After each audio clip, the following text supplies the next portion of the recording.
The one and only Alex Pareene of the Good AP Substack newsletter and contributing editor to the New Republic. Dear friend of the show, Alex, thanks so much for coming on. Of course, Emma. Hello. Hello. Big news week. Pretty damn big, huh? Oh yeah, Oh, yeah. yeah. Um, I was gonna make some really terrible joke there, but I'm just drawing a blank. So yeah, what's been going on? Anything big? Yeah, I mean, there were some images of, Trump arraigned in the courtroom. Like, what do you make of that? I know that, um, in terms of actual electoral consequences that we'll talk about today, it's probably the least important, oddly enough. Yeah. Trump being the first former president to face criminal charges on this front, because we're also going to talk about the Wisconsin Supreme Court, which is massive. What happened in Chicago. I don't even know what this does in terms of moving the needle for the Republican voter. My guess is it does nothing except be neutral or help him. But putting the horse race stuff aside, what was your immediate response to the 34 felony counts being brought against Trump? Um, to be like totally honest, my immediate response was, I'm so glad I'm not in Manhattan today. Uh, like Oh my God, the traffic would have been insane downtown. I'm just like I'm glad I'm not downtown. Yeah. I'm glad I don't have to like cover this somehow. The people who like showed up just to sort of be interviewed are lunatics. But I don't know. It's funny because it's you can take it as this world historic thing. You know, the indictment of a former president, an unprecedented, a big like a piece of American history. And then like on the other hand, it's all kind of regular, right? Because we're just talking about like it's a lot of a lot of counts there, but I think despite what some people have sort of argued, like he's going up for the sorts of things that people have been tried for in the past, right? Like people were John Edwards was like investigated for this stuff. Um, and it's also like pretty normal for a person who has committed a whole bunch of campaign finance violations. Um, not as normal as it used to be, but it's like, yeah, sometimes they get charged. Mm-hmm. Yeah, so, I mean, so it's like, Dinesh yeah, D'Souza knows this well. If we're right. also using other examples, but for John Edwards, that's the thing where I would imagine that Alvin Bragg knows about that John Edwards case and probably has heard about it from the other lawyers working on this many, many times. Yeah. Is the difference that there's this massive pattern of behavior and the fact that like Michael Cohen is spilling all the tea and they're probably going to be able to get the National Enquirer guy to Yeah. to speak on it. It must just be that Bragg feels like he can make a stronger case because of the pattern and the fact that the bookkeeping fraud seems to be so brazen and you Right, right, have right. like multiple people who are able to speak on it. Yeah, I think that's a big one, and I'm not by no means am I a legal expert. No, but Right. I would imagine that like I would imagine they have looked at the Edwards comparison quite a bit, right? And I think you know there's a sort of difference between um, being on the record, being like, I need, we need to do these crimes so I can get elected, which like is there's sort of like a paper trail of people in the orbit being like, we got to do this for the election, and then the Edwards defense was always like, I did, the hush money was for my family. I was paying hush money. I was paying hush money to save my marriage. Oh yeah, the one he's just like so glowing and openly in love with his wife about, right? Yeah, He's a yeah. family man. Yes, he was. Yeah, yeah. So yeah, I mean, I think it's again like I think you're right, and it's strange, frankly, but you're right that I don't think electorally this moves the needle much. But we shouldn't use that to completely diminish it, because it is a fact that Donald Trump like has spent many, many years trying to avoid being in the exact position he was in that moment, right? Yeah. Like I think like avoiding that was one of his driving impulses for many years. Right. I mean, I think so too. And it just is interesting to me as well how none of this would have happened truly if he didn't run for president. And I don't mean Yeah. that it's not a political prosecution, that it's a political prosecution like what the Republicans are saying. I mean, look, there's some element to that, right? Alvin Bragg says this is going to put my name in the history books. And there's, of course, some careerist incentives, as there are for any prosecution for the most Yeah. part. This is just a very unique set of incentives. But the fact that Trump was so sloppy and patchwork in his hush money payments, Yeah. it shows that he didn't even really think he was going to win. And I think that was well documented in that book Devil's Bargain too, that he Yeah, just yeah, really yeah. wanted to make a bunch of money. And it just, he was freaked out as he just kept winning. He had to go Yeah. back and clean up his work and just do Yeah. these things so sloppily that it ends up in these dozens of counts of potential fraud. Yeah. And the political part of it is like, well, we elect prosecutors in this country, and like, congratulations, you've discovered that like the law is political. Yes. Yeah. But yeah, I mean, that reading is, I think, completely spot on. And if anything, it goes to show that if you can, if you can get away with what could probably be called lots of different forms of white collar crime for a very, very long time, to suddenly be in a position where you're under much more scrutiny because you about to win a presidential election. Like, Yeah. you have all of this, like, you didn't have to be so good at covering your tracks before, just because of the sorry way that we investigate and prosecute fraud and white collar crime in this country. Like, you just didn't have to work that hard to Right. sort of avoid it for many years. But you put a spot, like, you're just like, you're putting a target on your back when you actually like start winning elections. And he handled this like he would any kind of standard rich guy, any kind of standard billionaire who's escaped accountability for a long period of time. All right, just fix it. Go to my fixer. But politicians, no matter how rich they are, understand, like, no, we've got to clean this up in the right way. And he just did not have the people around him to make that case.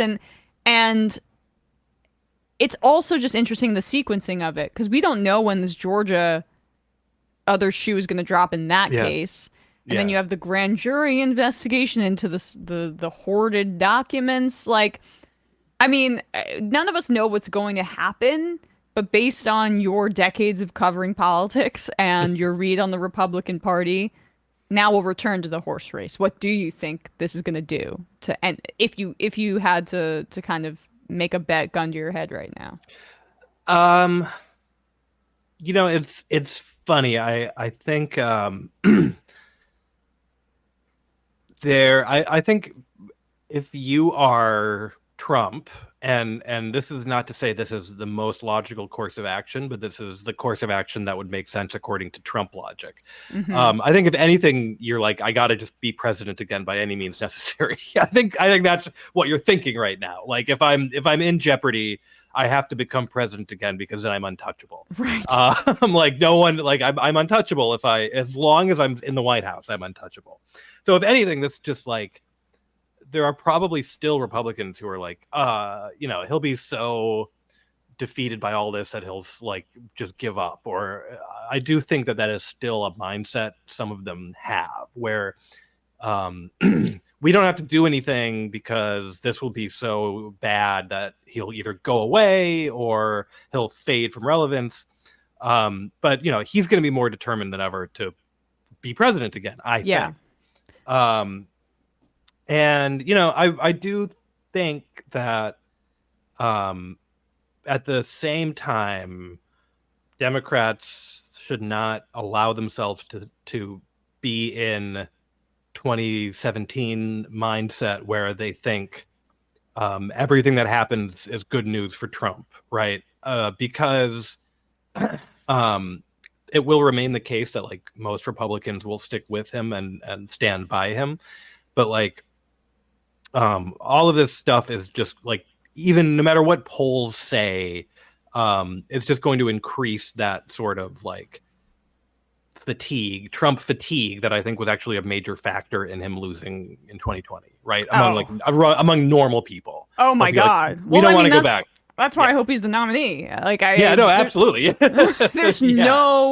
There's zero or moderates or independents that are moved by the arrest.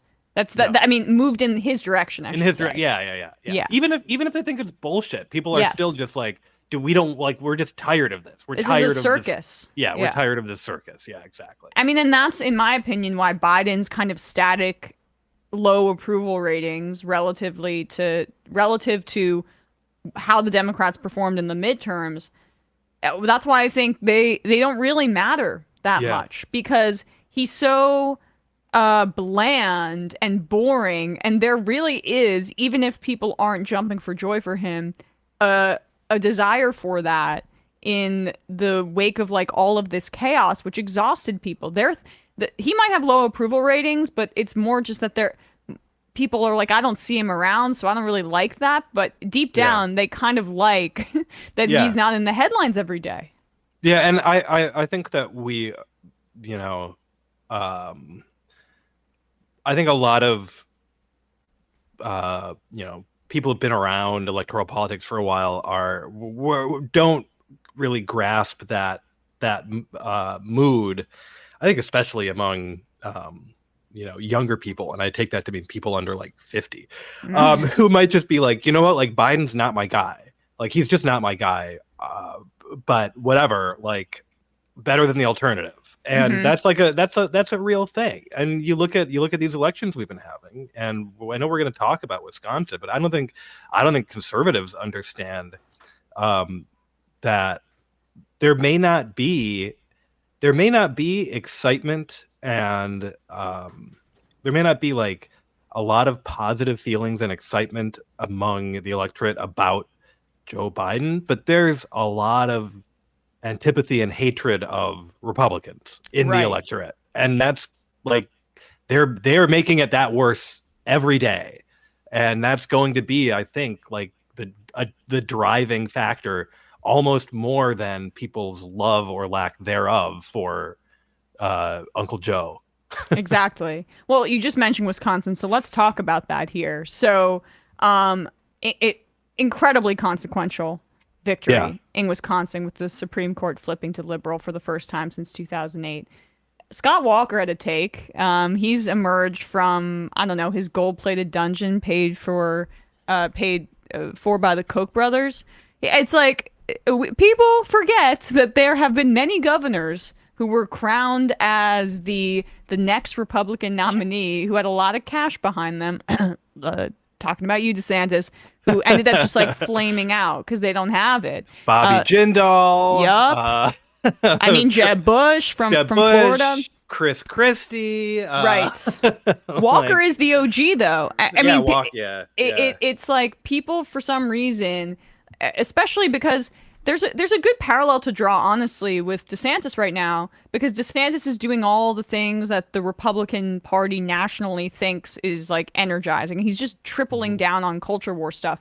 When Walker was in office, he was the godfather of the Tea Party politics, of right to work, of gerrymandering, and like that ended up helping the Republicans a lot. But that was the thrust of where the party really wanted to go at that moment. And right now they're just lost in the culture war sauce. But here's Scott Walker's take on the results here. Younger voters may be behind the stinging loss for conservatives in Wisconsin this week. I mean, you don't think?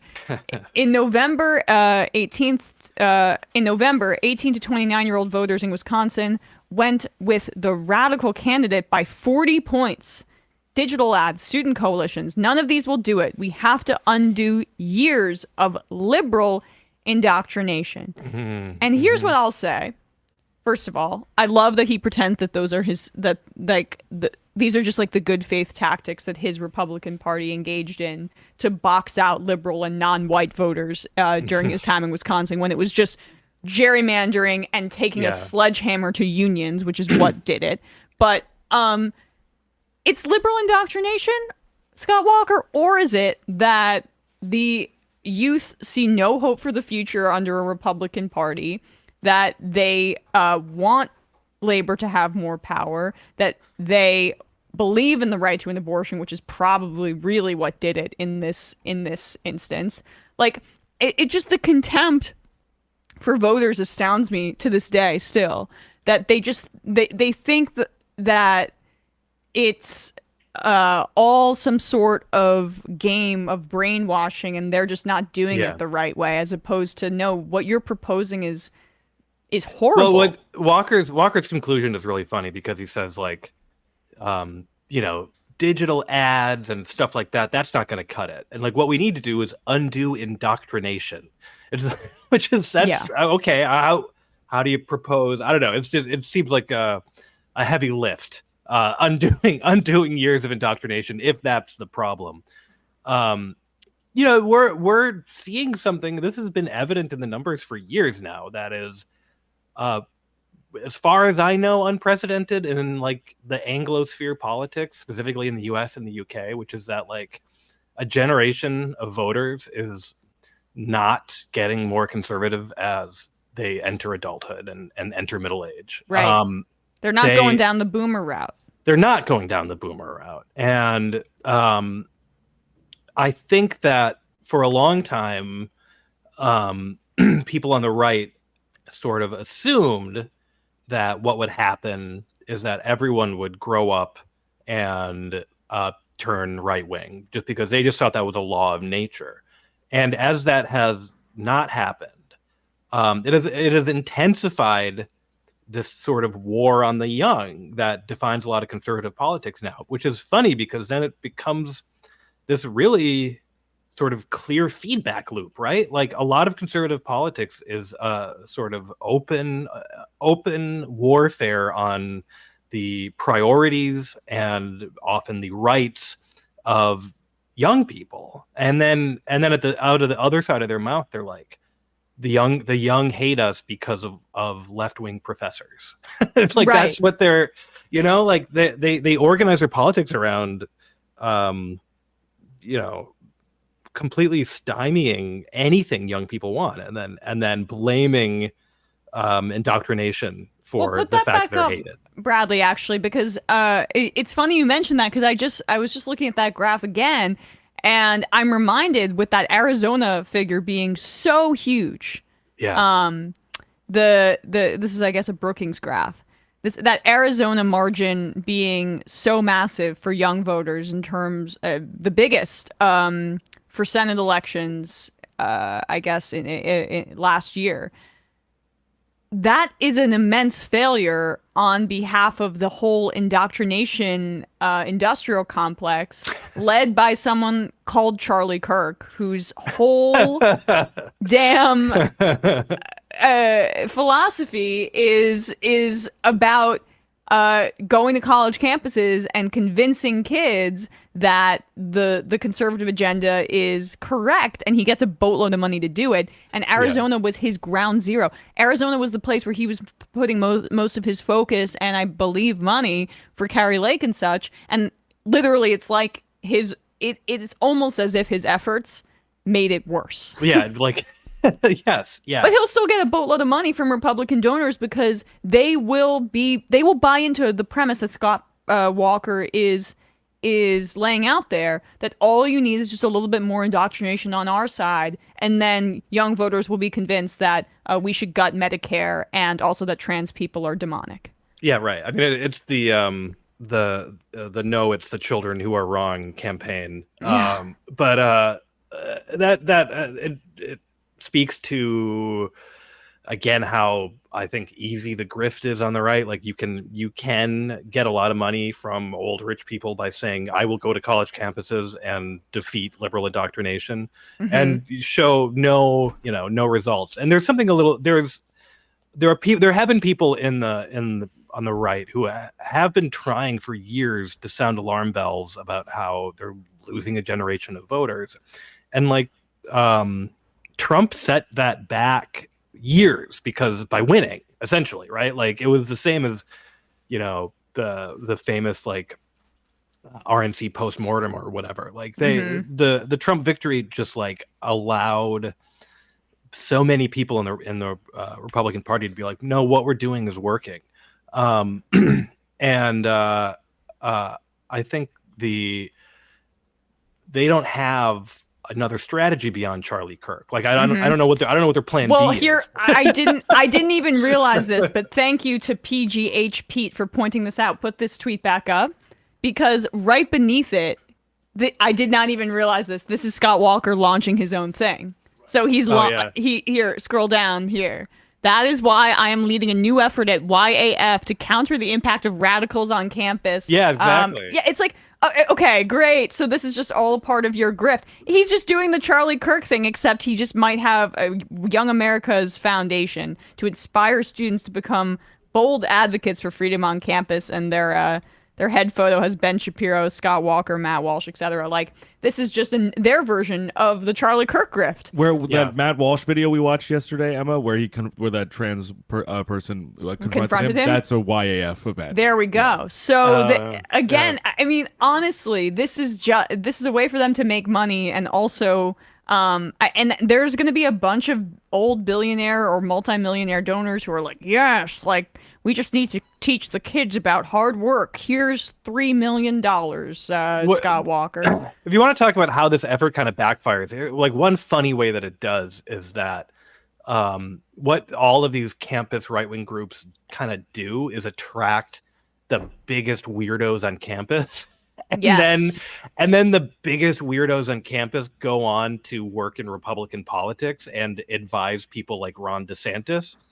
And I think it's actually starting to be something people notice because there was this conventional wisdom for the last few years that, Democrats had too many nutty left-wing young staffers that were making them do nutty left-wing things. But when you actually look at like, well, who's being advised by weird nuts that want to do unpopular things in American politics? Like it's like every single prominent Republican, right? and so they're training. They're like not just training, but they're like identifying the most repellent people under 30, like America's most repellent young people.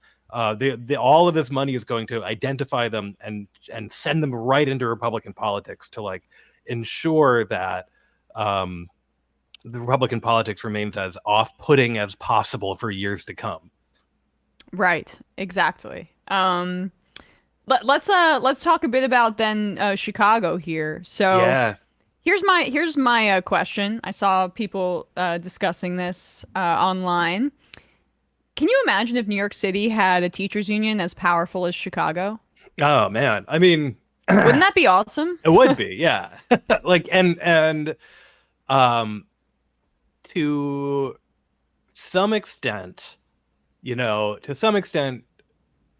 that would not in Chicago. It required like open political warfare with the establishment, right? And here in New York, obviously, there's a lot of a lot of people in New York are no fans of the teachers and the teachers unions, but the teachers unions already have more partnership with power than they did in Chicago, where the mayors for many years were like much more openly at war with them. But yeah, I mean, my God, I'm insanely envious. I'm insanely envious of Chicago right now, just for that organization and what they're able to do. And I mean, it's like it should be a lesson for I'm just gonna say like it should be a lesson for urban progressives, right? Like I'm not gonna say this is a lesson for socialists or the left, but if you are an urban progressive, like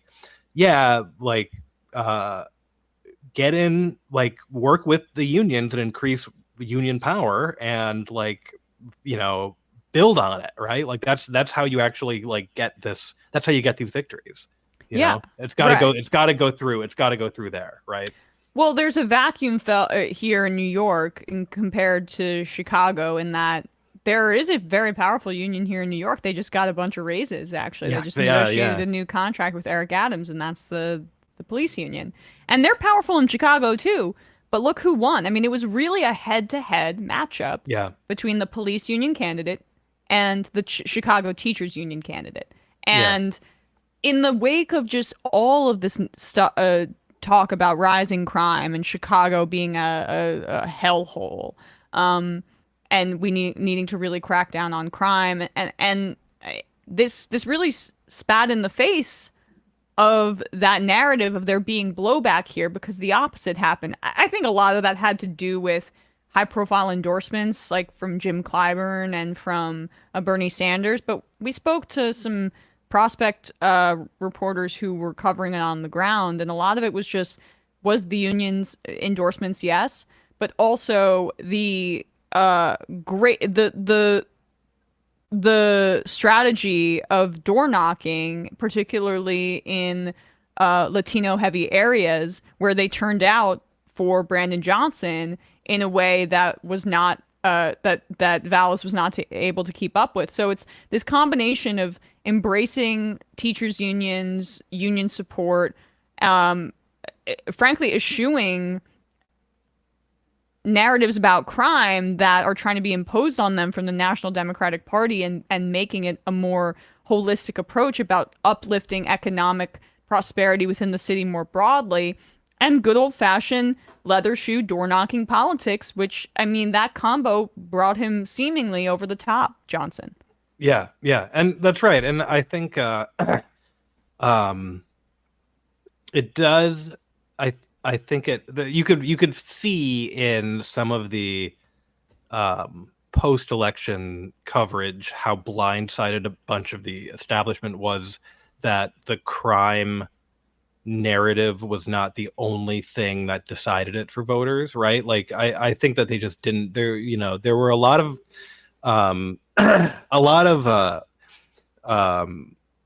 pre-baked takes that were before the election that were like, this is this is all about what happens when you don't take crime seriously. Lori Lightfoot it was lost because of public safety, and when you come down to the people who live in, and then you can look at the electoral map in Chicago, and it'll be a pretty clear the neighborhoods with the most reported crime were not the neighborhoods that were persuaded by Vallis's message, right? And I think we understand why the sort of cop union affiliated figure was not that popular in neighborhoods with a lot of safety issues, and that reason is the long history of how race decides Chicago politics. But when if you just put it as like, if you don't take the bait on the like soft on crime, you don't take the bait on the soft on crime narrative. Mm-hmm. And then if you have a contest between the cop union and the teachers union, this is something perhaps a lot of politicians don't understand, because they're the sort of freaks that hate teachers. But a lot of people, normal people, are like, oh, you know what? Like, the teachers are less frightening and more nice to me, so I like their person a little bit better. Yeah, I mean, yeah, exactly right. The demonization of teachers, I mean, and they were doing it like, the narrative about the Chicago Teachers Union was prepped too because of COVID, and the fact that they stood up for their rights in that instance. Yeah. So, like, honestly, lots of good news this week, but some bad news in Tennessee that we covered. And before I let you go, I wanted to pick your brain on it.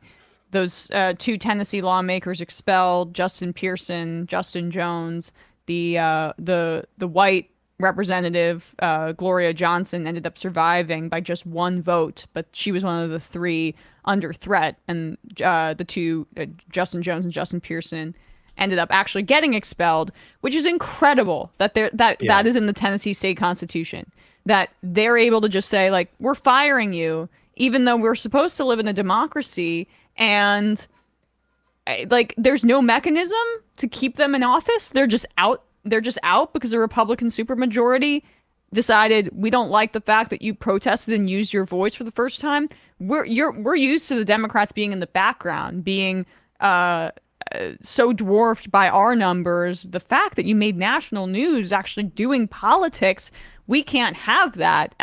We'll keep the guy that has been accused of sexual misconduct against teenagers, but for actually doing your job as a Democratic representative and standing up for the people in the state, you're out. Yeah. And they expelled them with 2/3. I cannot believe. Well, I can, but it's incredible that mechanism exists. In the state constitution. It's one of those. It seems to me like it's one of those. I guess constitutional or legislative remnants of, written at a time when you would just assume, well, there's no way 2/3 of this body will use this irrationally, right? like we're gonna make it a really high bar, because if we make it a really high bar, that'll mean like it'll be serious. If they have to eject someone, it'll be pretty serious. And that just didn't account. I mean, it just didn't account for the way our party system developed, and then the way the Republican Party developed within that system. Just like our political institutions were just simply not built. Not like, first of all, they weren't even built for the party system for the most part, but they simply weren't built for one in which, like, one of the parties just got so, brazen, so anti-democratic, so like just willing to just exercise power for the sake of it. And so all these rules we had that were based on cooler heads eventually prevailing, we've already seen a bunch of them not work, and that's going to continue to be the story going forward. I do think it's funny though that the lawmakers, as far as I know, can just be reinstated. I think it now it goes to like city or metro governments, but yes, so they could theoretically just be back at work. But yeah, I mean, it's the sort of like really, really terrible display of anti-democratic power that we would be speaking about as a huge scandal if it was happening overseas and not in an American state. And it's the look what you made me do politics of the Republican Party, and they learn these lessons really quickly in that when the House censured Marjorie Taylor Greene, I forget what the sequencing of it was. Was Ilhan Omar first or after? I forget exactly, but either way, when they censured Gosar, Marjorie Taylor Greene, stripped her of committee assignments, that kind of thing, the right was like, okay, we can do that too. We can do that too. And they did it with Ilhan Omar. And now they're saying everything's an insurrection. Every left-wing protest is an insurrection because they've decided that January 6th was not an insurrection. It was just a protest. So now every left-wing protest is an insurrection. Like, their ability to turn around and flip reality on its head for their own kind of narrative gains. It's astounding. Well, it comes from both deep cynicism and sort of general stupidity, right? It's like this really amazing combination of the two, where it's like the cynicism is that they genuinely believe that no one actually has real principles or real values. They're like, no one actually means it. This is why the phrase like virtue signaling is popular, period, because they're like people are only ever pretending to believe in things. So therefore it does like everything is political and everything is meaningless. But like but it also, like, it's exactly the same way that the term, which I never liked, but the term fake news went from like a factual description of articles about things that didn't happen to like just anything I don't like, right? Like that was just how it just transformed, because the words don't, it doesn't matter if words mean anything. They all that matters is how like useful they are politically. It's craven. Yeah, it is. Totally. Yeah. And so now insurrection is doing the exact same thing, because it's this belief that like that you know, it wasn't a big deal, but like it was good. It wasn't a big deal that it happened. Also, it's good that it happened. Also, it was so bad that the other side is actually the ones doing it. It doesn't, you know, it's Calvin Ball, but it comes from a place of complete cynicism about everything. Well, like, it's also for all of the right's talk about 1984. Yeah. The fact that they've made words mean nothing within like they do it super quickly, and they all coalesce behind it. It really is. It's stunning. But all right. Well, Alex Pareene, can't thank you enough for your time today. Everyone check out Alex's work over at the New Republic and on the AP Substack. Anything else, Alex, that you want to plug? Oh, and at Popula as well. Yeah, and I've been doing some work at Defector too. So check out the subscriber, the worker-owned Defector.com for all your sports entertainment news. Yes. Defector. Bradley is like the king of loving Defector. Every time my favorite, one of my favorite websites. He listens to the card-carrying podcast. subscriber. Yes. Oh, nice. Yeah. Love to hear it. Yes. Yeah. So they really know how to pick good ones. Alex Pareene, thanks so much for your time today. Really appreciate it. Of course. See you later. See you later.